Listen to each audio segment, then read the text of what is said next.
Mga problema, pagsupok, suffering na dinadaanan, yung mga kawalan, sa pagtitiis na dinadaanan, talaga pong sila ay lumalayo kay Kristo, nakakalungkot. Pero sa umagang ito, itong message na sa Roma 8, ito ay patungkol sa mga mananampalataya na.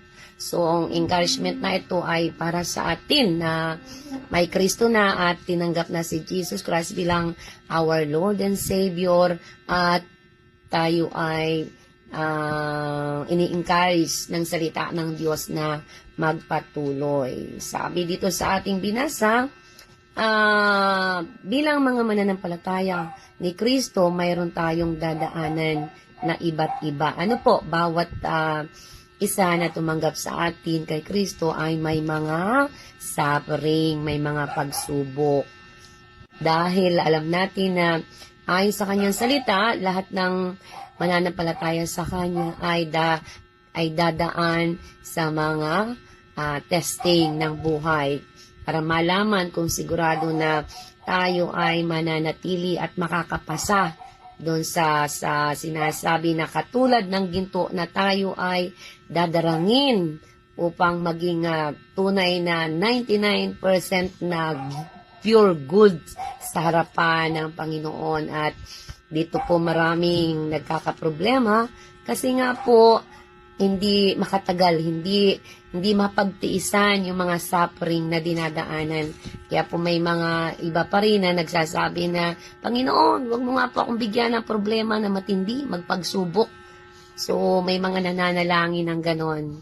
Kaya po, sa ating mga mananampalataya, sabi na dito, pinagpauna ng Panginoon Ang Panginoon na ang nagpauna na kailangan tayo ay may dadaan ng mga suffering sa ating buhay. Yun ay bahagi ng ating pananampalataya bilang mga tagasunod ni Kristo. Ayan. Amen. Hallelujah. Praise God. At sabi po dito sa ating binabasa, kailangan maunawaan natin bilang mga tagasunod ni Kristo na sabi doon sa John ay in this world ay maraming problema at pagsubok.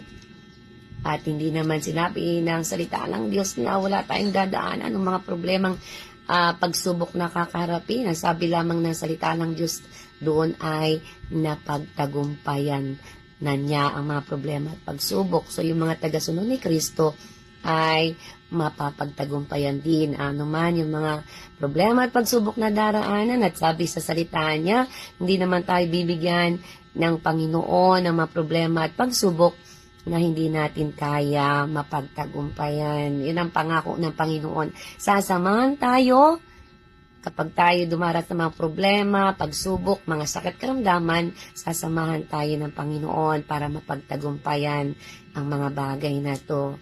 Kaya sabi dito sa verse 28, tingnan niyo po, alam nating sa lahat ng bagay gumagawa ang Diyos para sa mabuti, kasama ang mga nagmamahal sa Kanya. So, yung mga nagmamahal kay Jesus Christ, yung mga mananampalataya ni Jesus Christ, tagasunod ni Kristo, tayo po yung dadaan na dadalisayin. Dadalisayin yung mga ugali natin, yung karakter natin, para tayo ay maging kawangis ng Panginoon.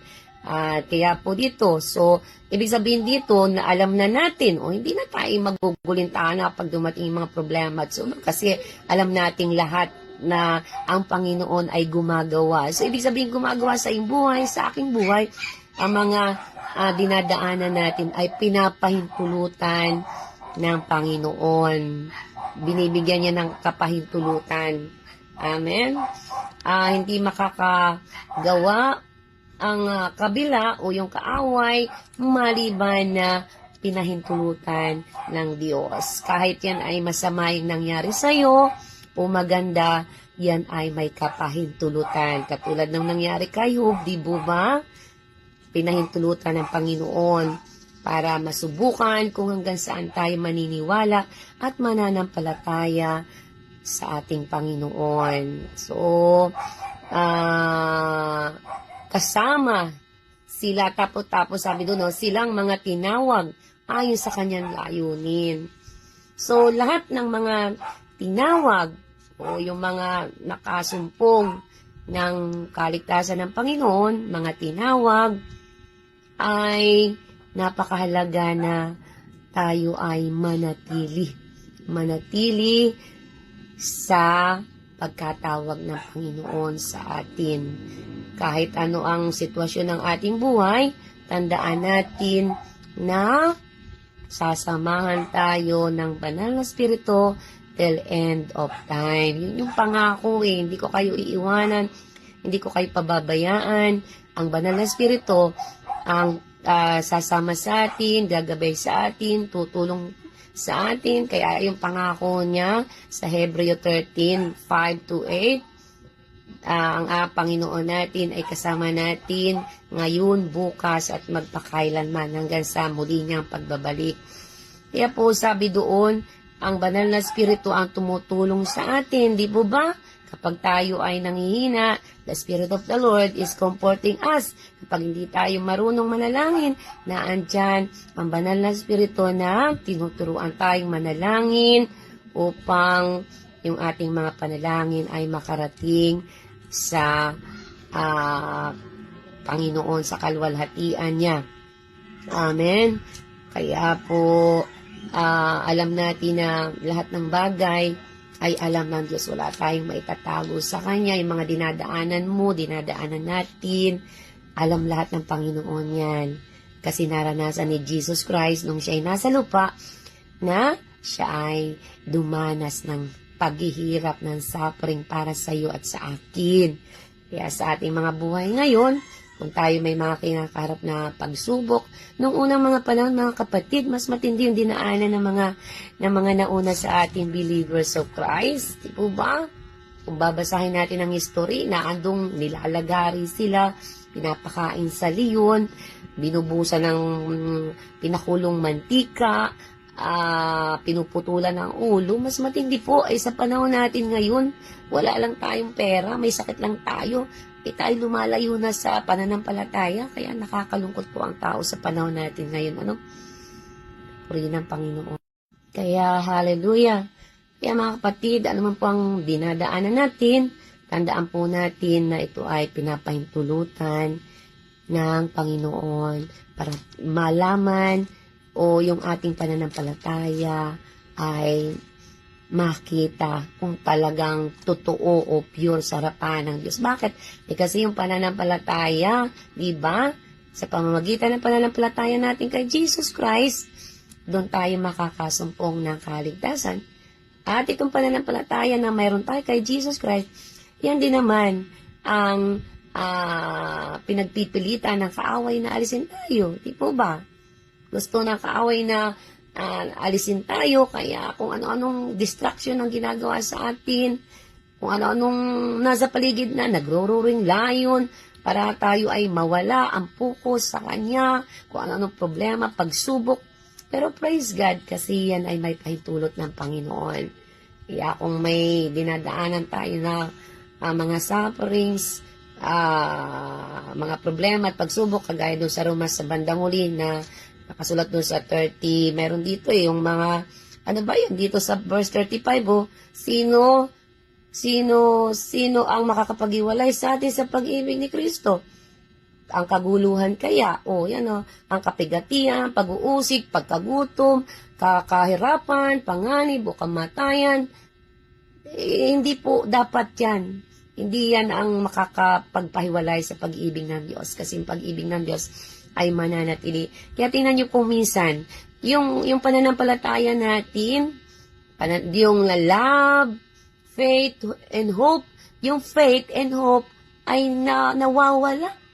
Pero yung pag-ibig ng Diyos ay mananatili sa mga nagmamahal sa Kanya. Kaya siguro sa ating buhay ngayon, kahit may mga problema at pagsubok tayo, ang ating pagpukusan ng ating kaisipan ay yung mga bagay na sabi dito sa yung kaluwalhatian na sa atin. Kaya doon sa verse 18, kung pupunta ka, sabi doon, para sa akin, ang mga pagtitiis natin sa kasalukuyan ay hindi maihahambing sa kaluwalhatiang ipapahayag sa atin balang araw. Di po ba? Napakaganda. Sapagkat nananabik ang sanlilikha sa ihayag ng Diyos ang kanyang mga anak. Di po ba? Kaya po yung mga suffering natin ngayon, huwag po tayo susuko.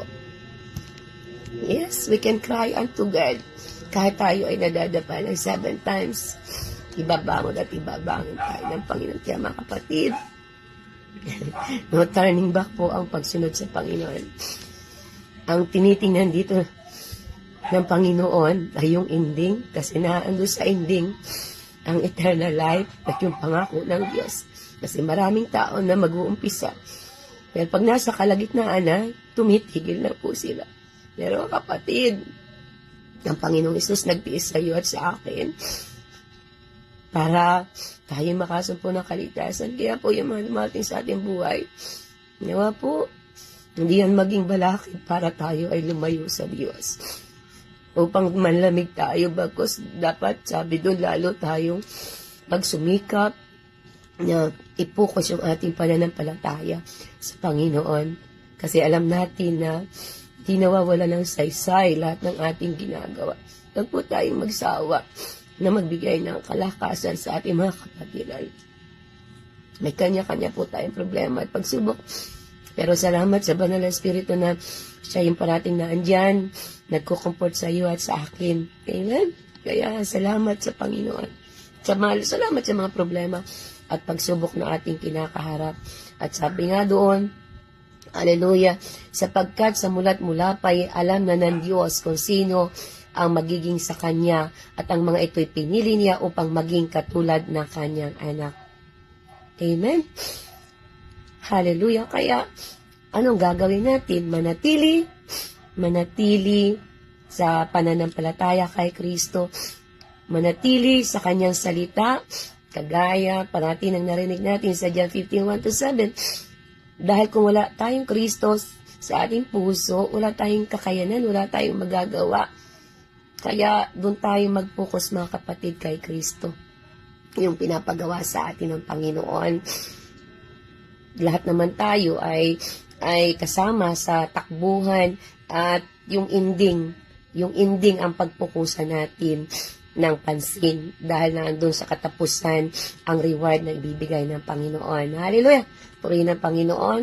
Nawa po tayo ay may napulot na aral sa umagang ito na pinapahintulutan ng Diyos ang mga suffering sa ating buhay para tayo ay lalong manatili sa Kanya at tayo maging kawangis ng Panginoon sa pamamagitan ng ating mga karakter. Amen. Yung mga karakter natin ang iminumold niya. So, purihin ng Diyos. Salamat po at tayo po ay manalangin na. Hallelujah. Amen. Purihin ng Panginoon. Tayo po ay manalangin. Ama, maraming salamat pong muli sa umagang ito na kami po ay may kalayaan pa na makapagbigay ng pag-asa sa bawat isa, Lord. Salamat sa iyong salita na patuloy na nabibigay sa amin ng pag-asa.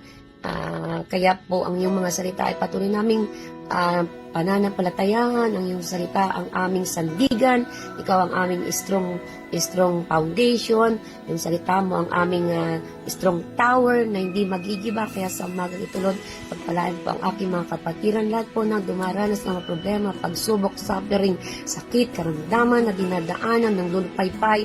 Lord, in the name of Jesus, we pray, O God, na patuloy mo kami palakasin, katulad ng mga agila, katulad ng mga usa na nanghihina, na kami kailangang nagbabad sa iyong salita, sa iyong presensya, upang kami patuloy na lumakas, Lord. We pray na abutin mo po ang kanilang mga buhay, dinadaanan, in the name of Jesus. Pagpalaan mo sila, dahil ikaw nangako na you never leave us nor forsake us. Ikaw ang aming Diyos at tagapagligtas na hindi iiwan. Ikaw yung naandyan na handang sumaklulos sa oras ng pangangailangan. Kaya salamat po, pinagkakatiwala ko po sa iyo, aking mga kapatid, sa aming kapatiran right now na nanonood. Hallelujah, bless them, Lord. Whatever prayer request na meron sila, Lord, ikaw po ang magkakaloob dahil ikaw nangako sa amin na ikaw ang magsasagot sa mga prayer request namin. Kaya pagpalain mo po ang mga work ng kanilang mga kamay sa araw-araw, kalusugan, mga pangangailangan nila, spiritual, physical, emotional, bagay ng mga buhay ng aking mga kapatid. Palakasin mo po sila in the name of Jesus. Sa kabila po ng aming kaabalahan sa mga gawain sa iyong kaharian, Lord, kami po huwag makali ng patuloy na meron time with you, O God. Yun ang aming pagsikapan, O God, na unahin ka. Seek ye first the kingdom of God. Paliksaliksikin namin at ipamuhay ang iyong mga salita, O God, in the name of Jesus. Palain mo po ang mga OFW na nasa iba't ibang sulok ng mundo, Lord, at susumikap para sa kanilang mga pamilya, mga punong Christian, na mga kapatiran, mga OFW sa iba't ibang sulok ng mundo. Lord, pagpalain mo sila in the name of Jesus. Nawa po ang bawat salita mo na naririnig namin ay magsok sa ang puso at ito ay may pamuhay namin upang kami patuloy na mabago nito at lumalim sa pananampalataya. Maraming salamat po, Ama, sa umagang ito. Nawa po ay kami patuloy mong bigkisin ng iyong pag-ibig ng pagkakaisa. Hallelujah, sama-sama, Panginoon, na nagpapalahasan dahil ang salita mo lamang ang patuloy na nabibigay sa amin ng kalakasan sa aming buhay sa araw-araw. Maraming salamat po, Ama. At nawa po yung iba pang mga kahilingan na prayer request na aking mga kapatid ay patuloy na ikaw po ang magkakaloob dahil ikaw naman ang Diyos na makapangyarihan, may gawa ng langit at lupa. Ikaw ang pinagmulan, ikaw ay matapat, hindi ka sinungaling, kaya ang salita mo ay mapapangawakan namin.